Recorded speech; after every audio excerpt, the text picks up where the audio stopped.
Welcome to the We Like Comics Because They Have No Bones After Show Foe, the Fantastic Foe After Show. Fantastic Foe. Speaking of, I have here a tiny piece of my collection. If you stick around for the end of the after show, you can see the rest of it because it's extensive and we don't have time to do that right here. But I've got Sue. If you can see, she actually has force field bubbles on her hands. Oh, nice. I'm not sure why they're bobbleheads, but they are. Most pop finals are not bobbleheads though, so that's odd. Also, Reed with his fists turning giant so that he can smash some foes. So something we didn't talk about.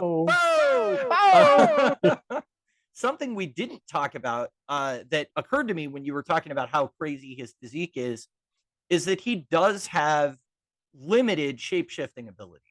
So he could make himself look super muscular if he wanted to. A stronger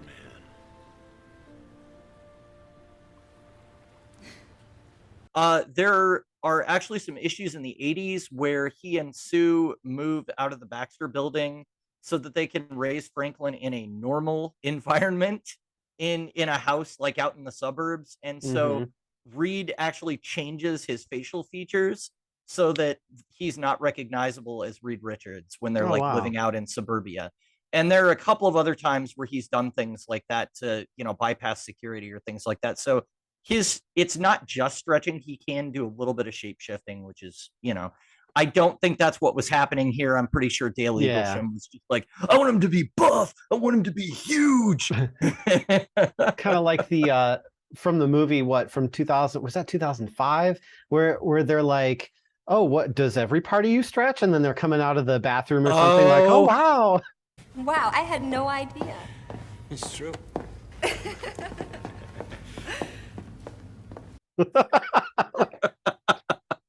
Yes. So course, what is it Chris Evans says? He's like, I've always found Reed to be a little limp myself or something like that. Is it true what they say about him that he can expand any part of his anatomy? Well, I've always found him to be a little limp. Oh, yeah, that's right. Oh, my God. Our Captain America. Right. So I don't have a Fantastic Four collection, but what I do have is a picture of the Baxter building with the Parker Industries logo on it from the issue that I was talking about where Peter bought the Baxter building for the short time period that he had it. Interesting. So, yeah. So the Baxter building, for those who are the uninitiated, is the Fantastic Four's headquarters most of the time.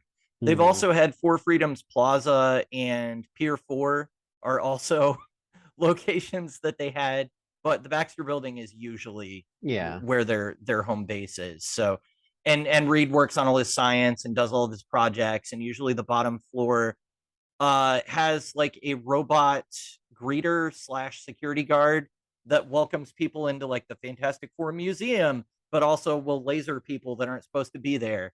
So I think her name's Dottie or something like that. And so I don't know, kind of a fun place. It was cool to hear that Spider-Man didn't tear down their statues or anything like that when he took over the building. I don't really know that much about that era because the Fantastic Four were gone, so I kind of stopped reading Marvel for a while. So I'm glad that you can kind of fill in the gaps there a little bit. You brought up a couple things in your notes that we did not get into, mainly that Franklin gives gifts to all of the kids at his birthday party, which was cool because it shows this generosity, but it also gave us a chance for some humor because he was like, Uncle Johnny helped me get you a present, Spider-Man. And it was a book called The Loser's Guide to Picking Up Women. Yeah, I had a problem with that. Well, I don't know, like even not knowing that he's Peter Parker, like Spider-Man's been seen with a lot of women, and maybe that's just, us seeing it in the comics, but at the same time, like a lot of some of them are like high profile characters. Like I did a Spidey Joe's one shot on Ms. Marvel, or Captain Marvel as we know her now, goes on a date with Spider-Man. So, and that was pretty high profile. So I would say that, Peter's probably dated a lot more women than Johnny has, even though he's, seems like more of a player. It's funny because Johnny is more known for that character trait of being Mhm. kind of the womanizer, a little bit shallow at times. I guess the kids would say that he's kind of a Chad now. That's how they would describe him. But he really hasn't had that many girlfriends that I'm aware of.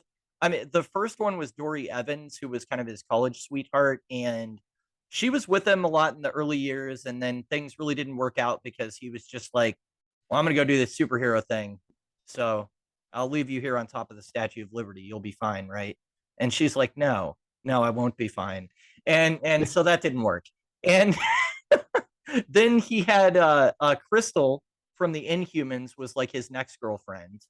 And she has like elemental powers. She can manipulate the earth and other elements and stuff like that. They actually were a pretty good couple. I wouldn't have minded seeing them stay together, but she actually met Quicksilver while she was dating Johnny and then broke up with him and married Quicksilver instead. So that was yeah, Johnny got dumped and pretty quickly she just like closed that door all the way. So that kind of sucked. Well, for Johnny, I mean, it was great for Yeah. Crystal and Quicksilver, I guess. Then there's Nova, who is not Nova the human rocket, but Nova Frankie Ray, who was a Herald of Galactus with like fire powers herself. Hmm. She dated Johnny for, I want to say, a couple of years during the John Byrne run. So she was a fairly serious love interest. And actually, he was so upset when they broke up that like he went back to like Dory Evans and Crystal and like some of his other previous love interests to be like, hey, like, why did we break up? What happened? And it was kind of pitiful. But Dory, he finds out at that point, is actually married to somebody else. So he goes there with the intent of being like, hey, can I get you back? And she's like, I have a whole life now. Sorry. Like, I've moved on from the Human Torch. Sorry to burst your bubble or whatever. But the one that I think most fans would like to see Johnny end up with is sadly a character that we haven't really seen since the 90s. And that's Lyja. She is a Skrull soldier who was supposed to infiltrate the Fantastic Four, but she actually ends up falling in love with Johnny for real, even though she was supposed to be faking that in order to, work her way in and destroy them from the inside. She first appears as Alicia Masters, though, which is a little messed up because she hooks up with Johnny while in the form of Alicia Masters, and he thinks it's Alicia, Ben's ex-girlfriend. And Alicia or Ben was actually off planet at the time. So it looked very bad at the time because it was like, wow, Johnny is just Mr. Steal Your Girl while Ben is off planet, like that's pretty sucky. And but then later we find out she's Lyja, she's a Skrull, and even though she pretended to be Alicia, she actually is in love with Johnny. And they just had like a good dynamic throughout the 90s. Like she was almost like a fifth member of the team, and it kind of sucks that writers don't seem to want to do anything with her anymore because she was a cool character. So plus having like one of their enemies sort of come into the family, that's seems to kind of support the theme of the book too. So I don't know, that would have been cool. The rest of these I found through research. So there was a woman named Zaji that was some kind of psionic. I guess they just had like a physical attraction and then it was over. He dated a model named Courtney Keaton. She was really shallow and was annoyed that he was spending time at his nephew's birthday party instead of with her. And so she broke up with him, which is probably okay because that's crappy. And then apparently he briefly dated Medusa as well, which I did not know. And I feel like Black Bolt would have a few things to say about that, except that would kill Johnny. Yeah, I was gonna say. So yeah, that's pretty much Johnny's love life. So I mean, given that we're talking about the 1960s until 2022, that's not really that many. I don't know. How many was that? Did you It have a final is, count? oh, let me count. 1, 2. So it's like 7. Yeah, that that's are nothing. significant. Those are So- rookie numbers. right? So Amazing Spider-Man, of course, Mary Jane Watson is sort of his like long-term relationship. Mhm. They get married, all that stuff. Gwen Stacy, they probably would have had a long relationship, but her life was cut short, so that didn't work out. But those are like, sort of the main ones. You're like, oh yeah, well, it's just Mary Jane and Gwen, and that's pretty much it, right? Well, he did have a fling with Betty Brant, and this was like very early on. So she was a news reporter at the Daily Bugle, and he was a high school student. So it was a little like kind of weird, especially when he asked her to go to prom with him. But he was also attracted to one of his classmates, Liz Allen. Mhm. So then we also have like some other characters. I haven't really read much from these areas, but there's like characters like Sissy Ironwood and Deborah Whitman, and there's some like crazy, stuff in the middle. But then we have Felicia Hardy. She's another like, I think, well-known, sort of fling with Spider-Man, the Black Cat. There's also Jill Was he ever with Stacy. was he ever with Silver Sable, or was she more of So- an antagonist? Yep, Silver Sable's on that list. Okay. Gwen Stacy's cousin Jill Stacy is on that list. Oh my gosh. In the Ultimate Universe, he has a fling with Kitty Pryde, Wow. or the Ultimate Kitty Pryde, I should say. There's also, How can you give her a hug though? Because you just like pass right through her. I don't know, maybe it's different in the Ultimate Universe. I haven't read as much on No, that, she can but turn it on and off. I'm yeah, sure. that's true. There's a like, I don't know. There's a couple others. There's Carol Danvers, which I mentioned earlier, Right. which that wasn't necessarily didn't go too far, but they did go on some dates. There's from the Straczynski era, there's Carly Cooper, there's the Silver Sable that you mentioned. There's technically, you could say, Anna Maria Marconi, although that was more like the Superior Spider-Man, so that was really Doc Ock in Okay. Peter's body. So and they didn't have a relationship once Peter took his body back over. So I know a thing about Spider-Man. You just jogged my memory. Doc Ock dated Aunt May, didn't he? At he some did. point? Yeah. Yeah, that's not great. No, not so much. But she did not offer him salt water because he's not a real octopus like in the good. movie. There was, I don't know if you would count Cindy Moon or Silk, because the way that their powers worked and so on, they couldn't keep their hands off of each other, but it wasn't because of anything like it was more, I guess, like genetic or something because of their Yeah. powers. So they couldn't control it. Oh, interesting. I did not know that. My friend Daniel, who's a huge Spider-Man friend, was talking to me about how he picked up some random issue where like Peter and Cindy Moon were like all over each other, and he was just like, I hate this, and he like threw it out or something. I don't know, but he's Yeah. very It was weird. he's very into like the classic versions of characters and doesn't care for a lot of the more modern stuff. So that makes sense that he would be like, I don't know And about that. probably the most surprising on this list is Bobby Morse, aka Mockingbird, Oh, what? which so this is the time of when the Spider-Mobile was a thing, and it actually like he could drive up buildings with it. So it was actually like it was useful, and it was just really weird. But he did have a relationship with Mockingbird, and he actually made a new uniform for her as well during that era. So- Interesting. Isn't she usually with like Hawkeye or somebody like that? I thought she was.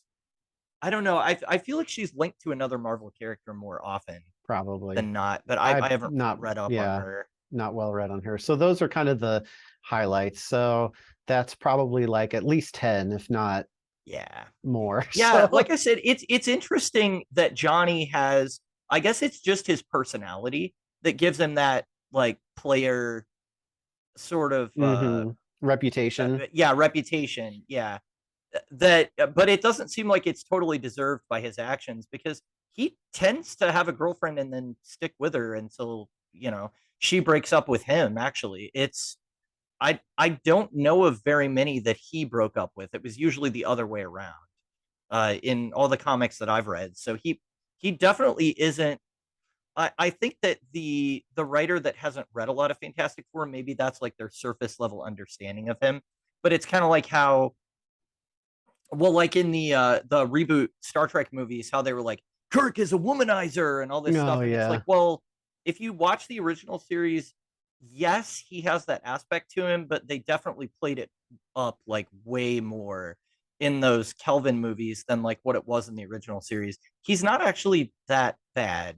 I don't know. And he never is like going after two people at the same time or, Yeah. something like that. So I don't Yeah, I know. remember like Chris Evans playing him and being like really just like, oh, I'm a rebel, I'm Yeah. a daredevil, I'm a, leather Mhm. wearing like bad A Bad guy, boy. whatever. Yeah, that kind of thing.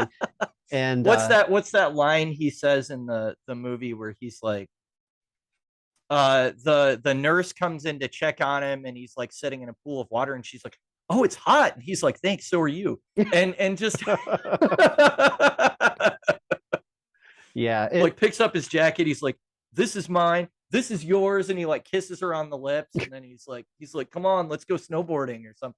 They made him into like extreme sports and stuff and like he he does have that fun loving side, like kind of thrill seeking side to him, but I don't think that it defines him. Like he's a deeper mm, character than that, and they don't really show that in any of the movies because I think they, for the mass audience, they just really want to play up the like, look how yeah. fun and funny and cool he is, that kind of aspect, and not the fact that like, oh, he's actually a great uncle that cares about the kids, and he does pick on Ben a lot, but they're actually like best friends. I mean, they have a, I mean, to the point where when Reed and Sue were missing for years, Ben, in order to snap Johnny out of a funk, like basically fabricated this device that was a message from Reed from outer space and was like, hey, let's go on adventures and see if we can find Reed. And they travel the multiverse together in like Hmm. Marvel 2-in-1. And that was really just Ben being like, I need to get my friend out of this funk. And of course, the part about the lie blows up in his face because it's like, well, you shouldn't have done that. Yeah. But but they end up sort of like hashing out like what's going on, and then of course Reed and Sue do come back at the end of it anyway. But uh I don't know, like those two characters are kind of there for each other, and I felt like the movies, especially, like they really just portrayed the antagonism. And it's like, yeah, they pick on each other, but it's not like out of cruelty. You know what I mean? Yeah, it seemed like very like surface level, sort of typical, and Yeah. and like you had made the comment I think before, like in the first Fantastic Four movie, where Reed's broke, like he's the smartest guy on the planet, and he can invent something that he could probably make a ton of money on, but he's just like he's broke and he goes to Doom for money. And it's like, okay, like I mentioned during the episode, his Reed's superpower first and foremost is his intellect, and the Yeah. stretchy thing is sort of something else that he can do. Hmm. So to say that he's like broke is just like, okay, come on. He's smart enough to figure out how to make some money somewhere. Right. Yeah, it's not at all believable. There's even later in the Hickman run, there's sort of like a tech show that they're going to where everybody's doing these like scientific presentations, and Reed has all these crazy projects that he's going to patent and everything. And it's interesting because he actually withdraws from that scientific community because he's like, so all you guys are preaching are things that are going to like maintain the political status quo. You're saying like, let's stop going to space, let's save money, let's there, everybody's being really not, I don't mean this in the political sense, but they're being very conservative with their ideas, as far as like they're not trying to push any boundaries or anything like that. And Reed's like, I withdraw from this council because you guys aren't pursuing anything that's going to advance humanity, basically. Yeah.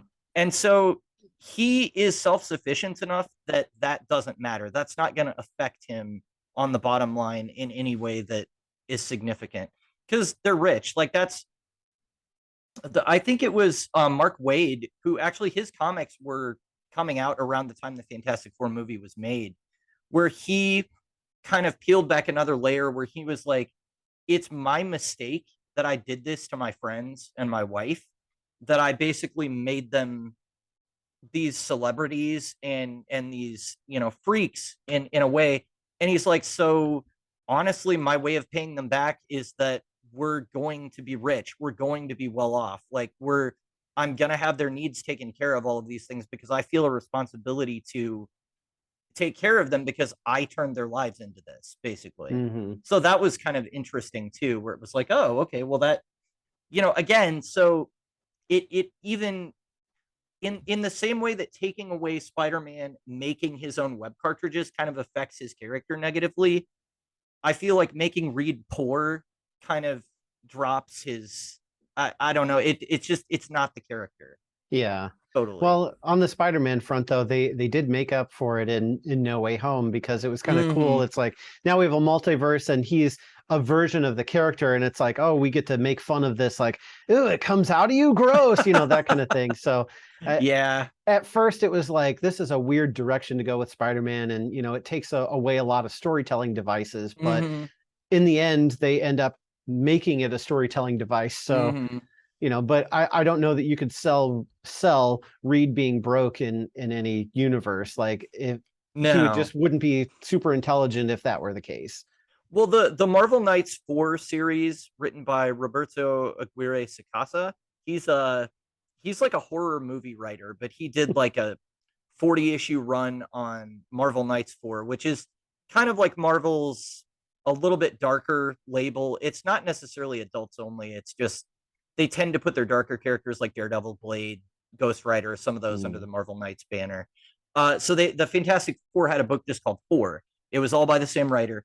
And he experimented with the idea of them not having a lot of money and Sue having to go get a teaching job and all of these things. But it was revealed later that Reed was afraid that their lives had gotten so crazy that they'd gotten away from like the core of their family, and they weren't connecting like they had previously. And so it was kind of like a feint. It was like a thing that he did to try and bring them back together. And they were never really poor. It was just kind of a, like a ruse or whatever. It wasn't like the greatest story, but that's really the only way you could explain that. I feel like, like it actually being real doesn't make sense. Yeah. So, yeah. Well, it's funny because like in terms of like superpowers that I would actually want to have in real life, the Fantastic Four have my top two.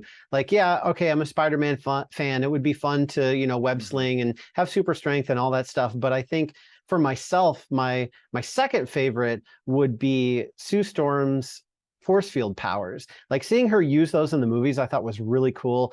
I was hoping she would be a little bit stronger, because like I really like Captain Marvel with her power, where it's just like explosive and she's just like ripping through ships. I think that's really cool. But I don't know, just something about being able to like project or like telekinesis or something that's really always interested me, that would be the kind of power that maybe that I would want to have, is to be able to either shield myself from things or be able to use super strength or something like that, but in a way that's like through something else, not through my own, like, grabbing something and picking it up, but like grabbing it, remotely, I guess you could say. Yeah. But you mentioned the first superpower that I think would be great to have, which is what Batman said in Justice League, where he goes, "What's your superpower?" "I'm rich." What are your superpowers again? I'm rich. Well, yes, that would be great, because then we could just do podcasts all day and we wouldn't have to worry about going to stupid work. There we go. So make sure you shop at our Amazon store and buy everything and give us money to the podcast so that we can do this and not have to work. Yeah, that would be great. Well, I promise you, if we get paid to do this, we will get more episodes out. There you go. That will definitely happen. No more distractions. I was going to say about Sue, she actually is often, so early on in the comics, she didn't have the force field powers. And then she could only turn invisible. She was an Invisible Girl, right? Yes, and she was Invisible Girl. And really, like 5 or 6 issues in, I don't remember how many, it was early in the book, they were getting letters from the readers that were like, I think she should be Invisible Woman because she's grown. And also, she's like the weakest member of the team. Like, she can't do anything. Yeah. So then Stan Lee added the force field thing to her. And she very quickly, over the years, as different writers took on the character, became the most powerful. Yeah. Because her force field is it's kind of like the Green Lantern rings. Like the only thing that stops it is her willpower. So it is unbreakable. Like there's nothing that can get through it. And she can use it offensively to make like these bubbles that she smacks people with like force bubbles, basically. I've seen her like Ronan the Accuser. There was an issue that I've read where she actually put like he was beating the team, and because he has his his big hammer and everything, and he's beating them, and she put a force field bubble inside his throat long enough that it asphyxiated him and he blacked out from lack of oxygen. And so then they won because he was unconscious. So it's things like that where it's like there's so many things she can do with it. She can fly too. Like she can just make like an advancing series of force fields, almost like a treadmill underneath her that carry her up in the sky, kind of like Iceman does with his powers. I mean, there's just like the sky's the limit. If you can think of something to do with a force field, she can do it. So yeah, she's definitely the one that you don't want to fight. She also was trained to fight by Danny Rand. Oh, really? People. So yeah. So she does know how to do like hand-to-hand fighting and stuff like that. The immortal Iron Fist. We know. We know. I'm the immortal Iron Fist. Come again? Sworn protector of Kunlun. What are you on, lithium? But yeah, that I've got I think some 90s issues where she decides like, hey, I'm relying on my powers too much, and I think it was Chris Claremont, the writer who did a lot of X-Men. He brought Iron Fist in to like teach her how to fight. So pretty cool. Yeah.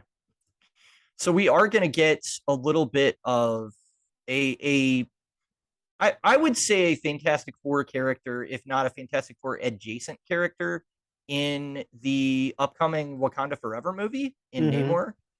Yeah. It seems like they're altering him quite a bit, but what I have been happy to read online is that he is firmly an anti-hero, not a villain. And so that's how I see Namor. He is somebody that very often will be like, oh, the surface world has been polluting our ocean again. Let's take over New York. But it's always coming from a point of view of, I'm going to protect my people. It's not like he's evil. You know what I mean? Yeah. So he's more just like reactionary, and he has a little bit of an edge to him, and he has wings on his feet, which is really weird. But have you seen the trailer where he's like flying with them? Yeah. It's really, he's sort of like hop flying around. I was like, oh wow, that's weird that they did that. But yeah, the main reason we see him in Fantastic Four is because he is very much infatuated with Sue. And even in the early Stan and Jack days of writing the characters, he was trying to steal her away from Reed. And but he actually kidnaps her, right? Yeah, kidnaps her. He kidnaps her at one point. So it's interesting because eventually he comes to accept that she's not going to leave Reed for him, but he also has, because of his romantic feelings for her, he'll still also do almost anything for her. Like there's even, again, referencing the Hickman run, there's a later issue where they need a favor from Atlantis, and Reed's like, Sue, can you go talk to Namor? And she's like, all right. And she just like barges in and, is like, hey, this is what we need. You guys are going to do it. And Namor's like, by the gods, you are glorious. Of course we'll do that, or something like that. And it's just like, all right. So, wow. So he is kind of an ally for the team because he doesn't want to hurt her, but obviously he and Mr. Fantastic don't get along super well. Makes sense. So yeah, the MCU like is going to have to really make him different, I think, just from a movie going perspective, because we've had Aquaman, right? And so I think general audience goer is going to be like, oh, this is just Marvel Aquaman they just copied, right? But, Namor is definitely a different character in the comics, and it looks like they're really leaning into that in the movie, which I think is going to benefit both people who are, familiar with Aquaman just from the movie standpoint, but also people who are familiar with the comics because they're leaning into what makes him unique, which means they're going to draw on the comics a lot more. So think it's a win-win. Yeah, hopefully it'll be good. At first I was kind of like, oh, they're not calling the place he's from Atlantis, but I guess again, they don't want to have it too close to that other Yeah. underwater character, And Namor, I definitely see more as an anti-hero. I definitely see him as somebody that is fiercely loyal to his people. Aquaman is more like a bridge between the surface world and the underwater people. Mm-hmm. And a lot of times he's a bridge between them when his people are not willing to see that. So his Namor is more closely aligned with the will of his people than Aquaman is. Well, he's also more aligned lot of to being times. king, right? 'Cause Yeah, Aquaman's yeah. sort of that like reluctant king, whereas Yeah, Namor he doesn't necessarily always he's not necessarily always thrilled with it, Mhm. especially because what the people want and what he wants are usually two very different things. Yeah. Like they're a lot more xenophobic than he is, but with his dual ancestry, he's like, well, we can have relations with the surface world. We can have a representative at the UN and all this stuff. And they're like, we don't want any of that. Keep all the humans above the, water and all that stuff. So well, I don't know where I was going to go with that. Namor gets betrayed by his love interests a lot too. I can't think if there's a woman named Dorma or something like that he's in love with for a while. And she keeps like leaving him for one of his generals or something like that, stabbing him in the back. I don't know. Wow. I haven't read a lot of Submariner comics, but I'm kind of aware of him because he shows up in FF a fair amount. So I don't know. All Be right. interesting to see him in the MCU for sure. For sure. Yep. All right. Well, I think that is it for our discussion portion. So next up, we'll have a short clip, and then we will have Mike taking you on a tour of his Fantastic Four comics and memorabilia. It should be a fantastic time. It will be. It's a fantastic collection. All right. Stay tuned. I have more than 4.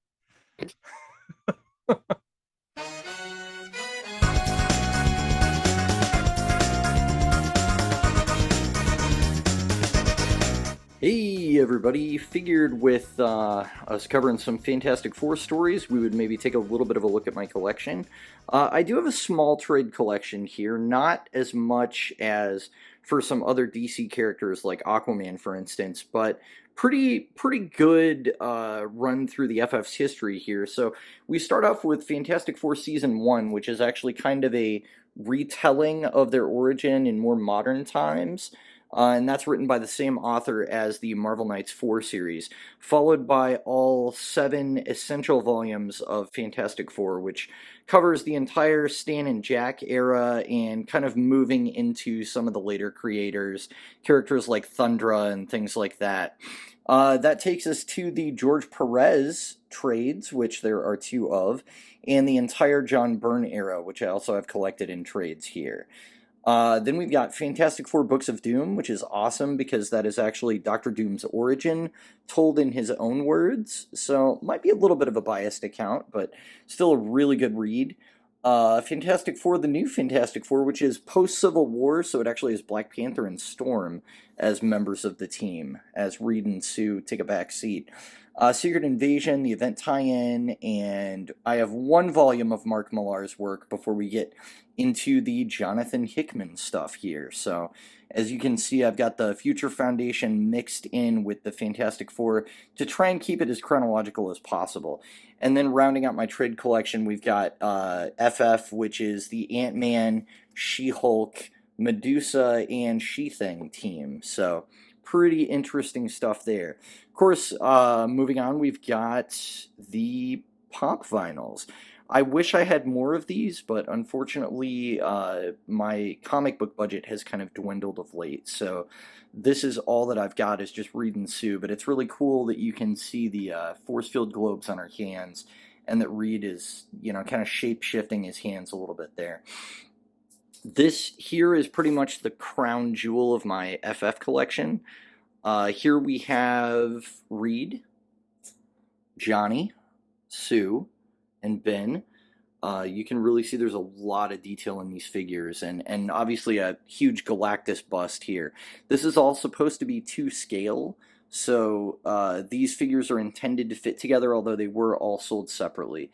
This is a very expensive set that fortunately my local comic shop owner decided to part with, and he said he wasn't going to sell it to anybody unless it was going to get a good home. So knowing as big of a fan as I am of the Fantastic Four, he allowed me to purchase it from him.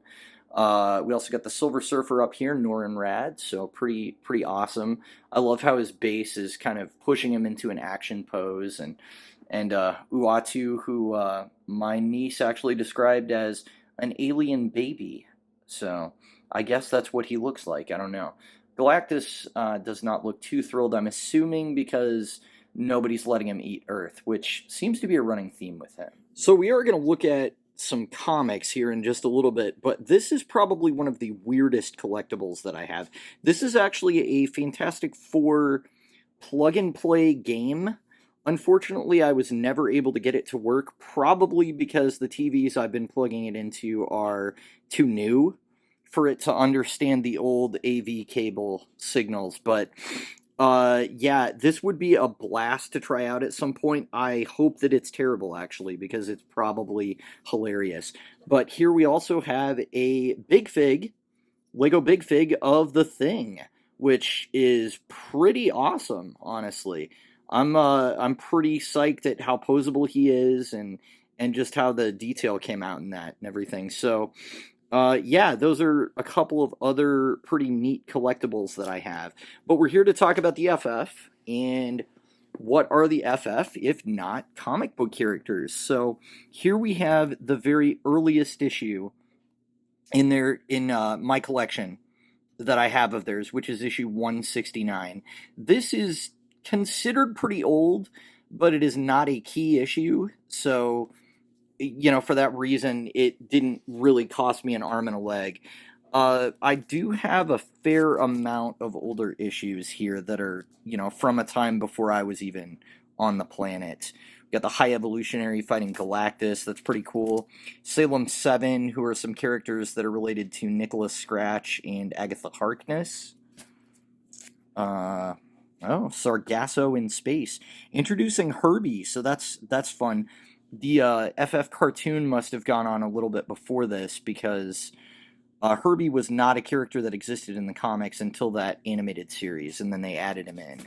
So, another big shot of Galactus. As you can see, some of these older issues, they're very much still kind of trying to ape Jack Kirby's style. There was kind of a thought with the Fantastic Four that no one else really could do it properly. So everybody was kind of aping his early work, since he did have a 105-issue run on the book. Reach for the stars. Pretty just classic action pose of them. As we move along here, we are going to eventually get into stuff that is a little more recognizable. Because here, in this short box, we have, oh, well, we didn't quite go far enough, some John Byrne stuff. So, this is one of the earliest John Byrne issues that I read where they fight the Gladiator, who's usually considered an X-Men villain, but it was a very cool battle where, you know, Reed had to kind of suss out that his confidence was what was giving him his strength, and their, in some ways, their belief in his abilities were empowering him. So, kind of an ideological battle that they got into there. There we have Terrax, I do believe, which is an Earth-based, or like Earth controlling-based later Herald of Galactus, if I'm not mistaken. The Mines of Mantracora. So once we get into the John Byrne stuff, I have a pretty continuous run of Fantastic Four comics, and as you can see, this book is pretty deep. This is still Byrne's run, The Mask of Doom. This is kind of a famous cover, both because they spelled mask very strangely, and also because of it's almost like they crafted an actual mask and just photographed it for the cover, which is very interesting. So, yeah. Got some pretty neat stuff here. As you can tell, it's there's a lot of Fantastic Four here. So, I don't know that I necessarily have what you would consider key issues until we get into some of the later stuff. Oh, that's funny. We've got a couple of other things mixed in here at the end. Random Captain America issues. And this series, Ultimate Power, is a very poorly written crossover between the Ultimate Fantastic Four, the Ultimates, and the Squadron Supreme, who are sort of a dark Marvel analog to the Justice League in a way. So kind of an interesting series, but ultimately very disappointing with the story and the art. Greg Land, if you're not familiar with him, he definitely is a controversial artist. So once we get into the next box, we will be moving into, this is going to be a little more current. And by current, I mean we're going to eventually get to the 90s here and see some computer coloring start to come in. It was one of these holographic covers from back in the day. So there are basically two halves of the 90s. There's the half where the book was kind of struggling, and we have stuff like this weird crap happening, where, yeah, Sue is all thingified and fighting Namor. Not sure what's going on there. But once we kind of get past that era, and we get into the, yeah, here we go. This is Heroes Reborn. So what was happening, the climate in comics at the time was that really Image was outselling everybody. And a lot of these creators like Jim Lee, who did several of these covers, and Brett Booth and, you know, some of those other guys that have very similar style, they had left Marvel to form Image, and they were selling millions of copies of comics. So Marvel kind of got tired of being in last place, and they were like, all right, well, we will pay you guys to come back and, you know, sort of relaunch some of our mainline titles. So the Jim Lee and Brandon Choi Fantastic Four is actually very, very poorly received, because I don't know that their particular style really fit it that well. You've got, I mean, that very much looks like Maul from Wildcats. I don't even know if they're crossing over with, you know, the Wildcats in this issue or something, but it definitely was an interesting era. But this is really where I started reading as a kid. So January 1998, I would have been, gosh, how old would I have been? Well, I was born in 82, so you guys can do the math there. But yeah, this is the Heroes Return. So this is the relaunch of the book for Volume 3, and this is really where I jumped on board. And so the first few issues, we've got Scott Lobdell actually writing, and Alan Davis on penciling duties. Alan Davis, a penciler that has really, his work has become associated with the Fantastic Four over the years, and he's kind of a fan favorite artist. So cool to see him. But once Chris Claremont took over as writer, this is when the book really took off. So here we actually have a bridging issue where Lobdell and Claremont are both writing, but eventually it will be just Chris Claremont and Salvador Larroca on pencils. And these pencils back in the day really just grabbed my eye. They really attracted me to the book. And the funny thing is, I was subscribing to Silver Surfer through the mail at the time, and unfortunately that book was canceled. And so they sent me Fantastic Four knowing that it was a Surfer adjacent book, or at least somewhat related. Oh, this is interesting. The character of Aisha, or Her, that we saw in Guardians of the Galaxy 2, the yellow woman, this is actually her in the comic books. So that's what her appearance is. This might be her first appearance. I could be wrong about that, but really a character that was more relevant, in the 90s. So, yeah. We got something pretty special in here coming up if I can find it. Okay, here we go. So this issue is the first appearance of Valeria Richards.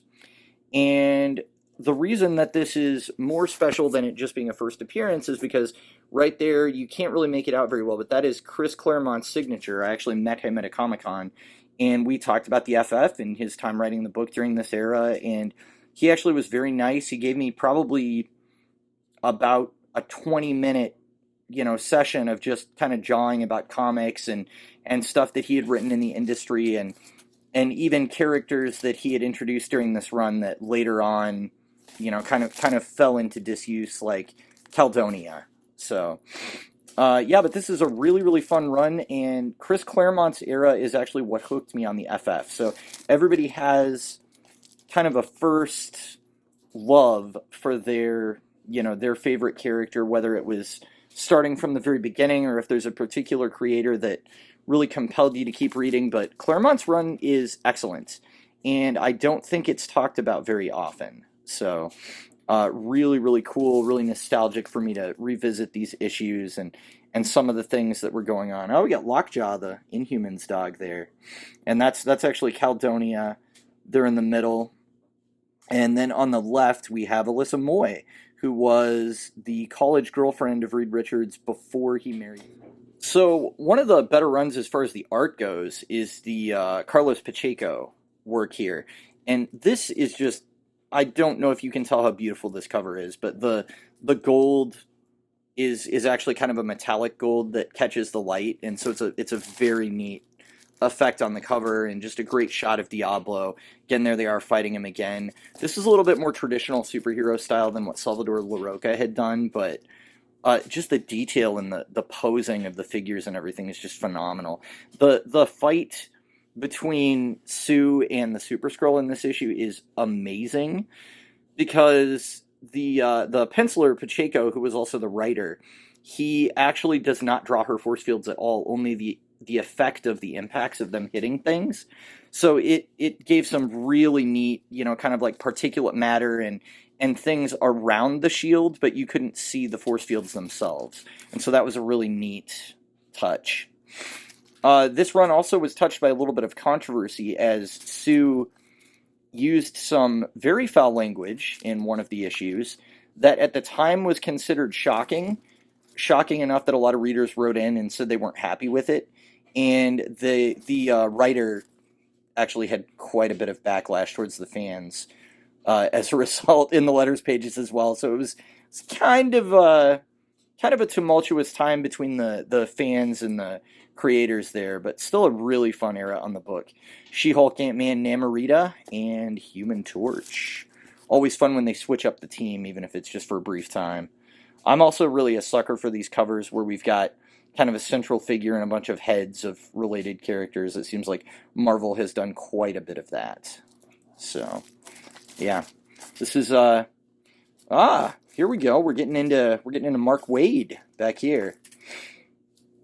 So, honestly, starting with the 90s, at least the 90s with Chris Claremont, I would say that the Fantastic Four have a very consistent, very good run that really does not lower in quality a whole lot. And Mark Waid's run is actually very enjoyable as well. He really introduced the idea of them having to face serious consequences for their actions. These are all interconnecting covers, so the effect is kind of lost when you look at them like this. But that was really a great addition. And he also had Doom abandon science entirely and just go for the black magic route in order to defeat the Fantastic Four, and specifically Reed Richards. So very, very interesting, take on the characters, and on world's cheapest comic magazine, only 9 cents. So this was not true. They printed that on the cover, but they definitely charged full cover price for this. So if you can see up there in the corner, they're showing the Volume 3 numbering as well as the Legacy numbering, because we are actually getting close to issue 500 here. So they want to, obviously make that one be a big deal. That's $4.99. There we go, FF 500. So, pretty sweet. So, yes, we are still looking at comic books. This is our third short box here. And this is going to be much, much more modern stuff. So we do have some older annuals in here. These are actually annuals that I have more than one copy of, so I ended up throwing them in this box just for lack of a better place to put them. DC's Terrific series, I happen to have 2 copies of a lot of those issues as well. So it's funny because that's basically DC's takeoff on the Fantastic Four. So pretty interesting thing, and they did this while the FF was not being published by Marvel. So kind of their way of trying to, oh yeah, we actually have Dale Eaglesham doing the cover too, which he, obviously penciled the book that we just reviewed. So pretty cool to see his art again. Here we go, back to the Fantastic Four. So some of these would appear to be a little bit out of order, which is somewhat irritating, but we're going to deal with it. So authoritative action. These are some terrible covers. I really do not like them. However, the story is excellent. And this is really the high point of Mark Waid's stories that he was telling with the Fantastic Four, where they decided, Doom is gone. We've defeated him. We're actually going to go to his country. And we are going to, not exactly take over, but free the people. And unfortunately, it results in Ben Grimm being killed during this incident. So, this is, oh man, that's just an awesome cover by Mike Wieringo. Rest in peace, Mike Wieringo. He is definitely an artist that will be missed. He had a very cartoony style, but it really fits the Fantastic Four. And he's really one of those pencilers that I felt like he nailed the tone of the title right away. So really a shame that he's no longer with us. But we got a Spider-Man and Johnny Storm team-up issue. Human Torch and Spidey. Bunny ears on the thing. So, but yeah, authoritative action is a great, great story. And basically, that through the end of Mark Waid's run is just a thrill ride. And again, really, really good understanding of the characters. Really great, just lots of surprises. This is Johnny actually as the Herald of Galactus. So if you can imagine what that must have been like. And I believe this is the arc that leads into Galactus temporarily becoming human. This is a very iconic cover by Wieringo here. This is an image that's often repeated on the internet. So pretty exciting to see that, to own that little piece of history there. So getting into some of Carl Kessel's stuff. If you're familiar with Carl and Barbara Kessel, they've written a lot of stuff at DC as well. And then on to J. Michael Straczynski. And here, if I can find it, is one of the things that makes me saltiest about comic book history. So that's the hand of Doctor Doom picking up Thor's hammer. It's revealed in this story that he has found a way to actually lift it and obtain that power for himself. I was very excited to see where this story was going to go, but guess what? The very next issue, Civil War tie-in. And we never picked that story up again. It's just completely dropped. And Straczynski's arc, whatever he was driving towards, was really just derailed at that point. They had Dwayne McDuffie come on, who, great writer, after Civil War ended, but unfortunately, J. Michael Straczynski's run was basically truncated by the Civil War event, and I am very annoyed by this. So, yeah. Here's, again, I showed you the trade of this earlier, but this is during the Avengers Initiative era. We've got the new Fantastic Four, Black Panther, Storm. Actually, another penciler that has since moved on did this cover, Michael Turner. So, he's very, very well known for a lot of his indie work. We got a lot of variant covers here of various issues that were celebrating the return of the FF in, I believe, 2018. It's their Future Foundation outfits. Here we have an homage to the John Byrne era with She-Hulk. Issue of Captain America with them, and probably a little bit more modern look to their outfits. Rob Liefeld is even pitched in, doing an issue of Deadpool where he's got the Fantastic Four. So we got some Liefeld art there if you guys like that. And then we've got, several issues here. Actually, the entire run of Marvel 2-in-1, starring the Thing and Human Torch. So this was really neat because it really just highlighted the friendship between Ben and Johnny. Oh yeah, we got the infamous Iron Man there in the annual. And, how they have kind of an unbreakable familial bond. And so that was really This is an homage to American Gothic here, I suppose. That's very funny. Spaceship crashing into a house. But yeah, this is really just great stuff. It's really kind of a buddy superhero book, and really just a lot of fun. So eventually Reed and Sue would come back into the picture towards the very end of the series. Yeah, here we have The Thing and Mr. Fantastic and Human Torch and Invisible Woman towards the end of that run. So get another variant cover for Fantastic Four #1 whenever they relaunched the title with Dan Slott as the writer. I was not so much a fan of the covers in this, although I did really enjoy the interiors by Sarah Pichelli. But this is the A cover, and really just not much to it, honestly. So, an homage, again, another variant cover. If you can't tell, I've got almost all the variants for the first issue relaunch of the FF, so sort of a lost sketch that Mike Wieringo had done that they inked and colored up in order to use for this relaunch of the title.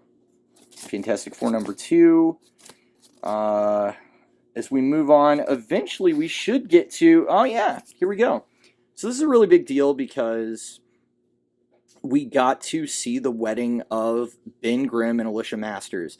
And it was at a time where there'd been a lot of gimmicky weddings in comics. The Batman Catwoman thing had kind of just fallen through, and I think Kitty Pryde and Colossus were going to be a thing, and I'm not really sure what happened there, but there were a lot of fake outs, but this one happened. And it's also really cool because they, highlighted Ben's Jewish ancestry, and so he's wearing the traditional wedding garb, and it looks like they have the chuppah up above, and he's wearing the yarmulke and everything. So really a neat issue for them to show a little bit of his culture, as well as just finally unite these two characters that have been dating for, on and off for like 50 years. They're on the honeymoon. The Hulk attacks them. Okay, everybody, so believe it or not, there was actually a time when the Fantastic Four were so popular and they had so many miniseries that I have filled an entire short box just with that. So you can look at the list here. I've pretty much written it all down so that I can tell what's what, but there is a lot in here. Starting with the Ultimate Fantastic Four, which again, if you're not familiar with the Ultimate Universe, it's really just kind of a more modern and different updated retelling of the characters and their related stories. Whoops. Covers by Brian Hitch, some of which are really good, some of which are a little bit odd, but he's an artist that tends to hit more than miss, in my opinion. This is written by Brian Michael Bendis and Mark Millar, so an interesting sort of creative synergy there. They were the two creative forces behind the Ultimate Universe, and so it just made sense for them to team up for the Fantastic Four. But this follows their adventures. They're actually part of a think tank, and Sue is a genius in biology, while Reed is more of the quantum physics guy. So they have different specialties, and they're a lot younger, so that lends their stories to go some different places. Also, Doom here is a little bit more like the Fantastic Four 2005 movie. His skin is made of metal due to a mutation in the negative zone. Some very odd art by Stuart Immonen and Wade von Grawbadger there. Andy Kubert. Kubert's one of those artists that some people don't care for his stuff. I personally love it, but I know that his posing can do some things with anatomy that are not technically possible sometimes. That doesn't particularly bother me in a comic book space. Maybe it would, a little bit more if it were going for realism, but particularly with these characters, I think that, it's appropriate. So, you got Jay Lee did some work here too. Very, very creepy take on the Mad Thinker, if I remember correctly. So this continues on to about issue 40, I believe. Got a few of the annuals in the back as well. And we got some more mini-series, if I can find them. Oh, House of M. So Scarlet Witch had created an alternate reality, and the Fantastic Four were not immune to this. Doom was actually a member, and they were fighting against Magneto's tyranny, if I remember correctly. Fantastic Four Foes was a really cool series because it focuses on what I believe is one of the better rogues galleries in comics, Fantastic Four's Foes. So here we have Annihilus. You know, obviously Doctor Doom is highly associated with them. The Super Skrull, the Mole Man, kind of a misunderstood dude. The Red Ghost and his gorilla army, somebody that's he's a little bit more of a deep cut character, so you may not know him. You got Claw, the Master of Sound, up here, who does not look much like that in the movie, but he's actually Black Panther's nemesis. I believe the Wingless Wizard in the background, and we got Quasimodo down there on the left. So, Fantastic Four 1602 is really cool because it is basically a reimagining of them if they got their powers in the year 1602. So it's rooted in, you know, kind of antiquated ideas and times, and they are seafaring explorers, which, you know, of course they run into Namor here. And, you know, Reed is challenging, you know, in a way, some of the religious ideas of the time as well. So that's kind of mixed in there. And here we have Fantastic Four: The End. I may have mentioned Alan Davis earlier. He penciled this series and did some amazing work. And this is basically a telling of how it all ends. How, you know, when the team ends, when it all comes down, this is how it's going to be. So it was a really fun series. You know, kind of a what if story in a way, because it doesn't have to be hard canon, but it was definitely an enjoyable read. So First Family, my memory of this is that it's a little bit more of a horror sci-fi take on the Fantastic Four, and it's kind of more inspired by like 1960s, 1970s B-horror type stuff. So a really, really unusual look at their early days here, as you can see from that. Just kind of an alternate retelling. X4, the crossover series between the X-Men and the Fantastic Four.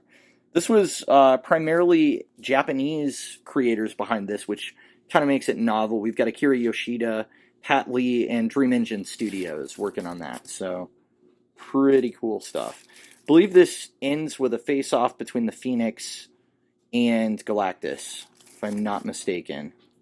The Fantastic Four 40th Wedding Anniversary Special. There we go. That's Stan Lee and Jack Kirby there in the back being told that they can't come in, which is an actual in-canon moment from the comic books. So, got a few specials. These are some all-ages things. Fantastic Four Death in the Family is kind of a tie-in to, you know, what happened with Johnny Storm being killed. And then we have Marvel Knights 4, which in the after show we talked a little bit about how the Fantastic Four were poor.